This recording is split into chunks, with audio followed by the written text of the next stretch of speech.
Um, I'm going to do a series of videos, only 2 or 3, not many, um, with the title questioning what the spiritual teacher has said. Um, because I think it's important to do that. Now, I should make it clear that I'm not into.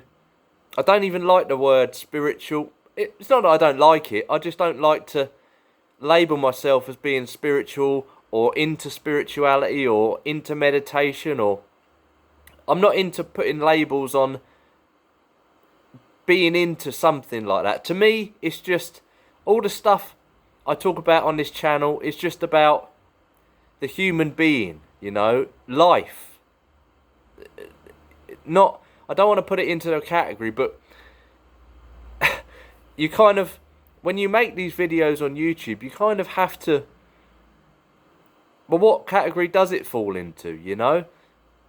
I don't know, but anyway, all the kind of talk that I talk about, all the kind of videos I talk about, would generally be put into the category of spirituality or awareness or self-inquiry, I suppose you might say. Learning about yourself,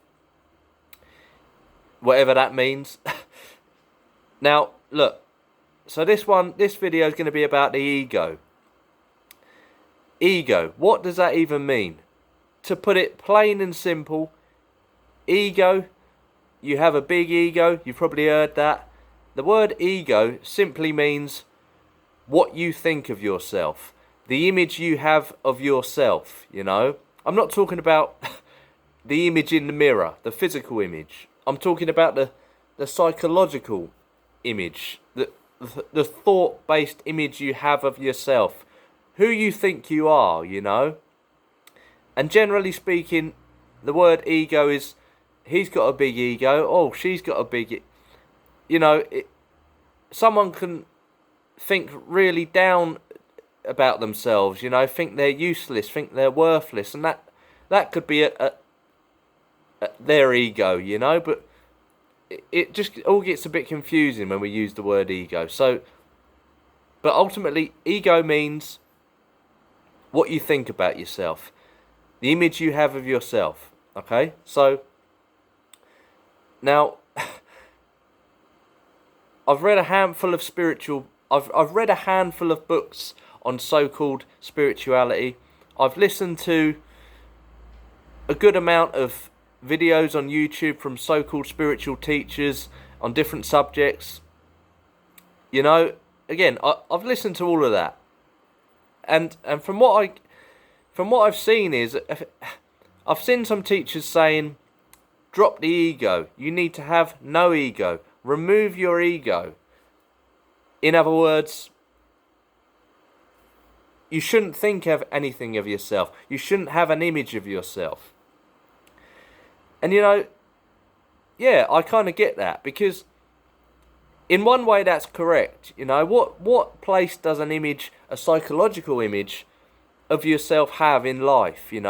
If you go about thinking you're the best, thinking you're God's gift, thinking you're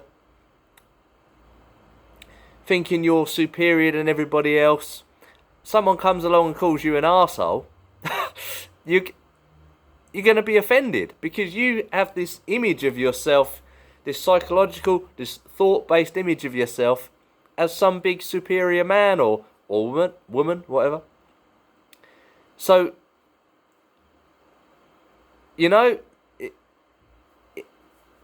what place does an image of yourself have in life? So, that's why the spiritual teachers, from my understanding, sort of say, drop the ego, drop your ego. Again, in other words, don't have an image of yourself. And they're not saying don't think of yourself as worthless or nothing. They're just saying drop. You know what I'm saying? I hope so. So anyway, but this is the whole thing. It's all a bit of a paradox, because you have to be careful you don't get caught in the trap, because you might watch these spiritual teachers, and by the way, I'm not going to name any spiritual teachers.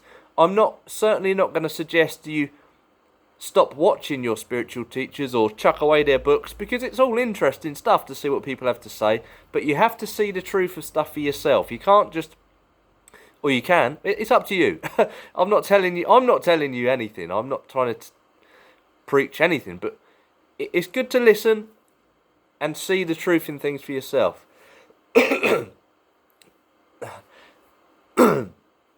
Excuse me, sorry. So look, yeah, where was I? Ego. You hear a spiritual teacher say, drop your ego. And if you're into that, if you take it seriously, if you follow a spiritual teacher seriously, you might hear that and, well, how do you do that? You suddenly, what do you do? Think about not thinking about something of yourself? The fly. How do you drop your ego? How long does it take? You know, what, a year? 10 minutes? 10 days? Let's say you drop your ego. Just bear with me on this. Suddenly you wake up one morning and you go, I've done it. I've got no ego now. You know? I've got no ego. My ego's gone. This is where it's all a paradox. This is where you're caught in the trap, because now, now you have an image of yourself as someone who has no image of themselves. Do you see that? Do you see the whole madness of that? Or in other words, now you think of yourself as being someone who has no image of themselves. And that is still an image. Do you understand? Because now that makes you feel superior.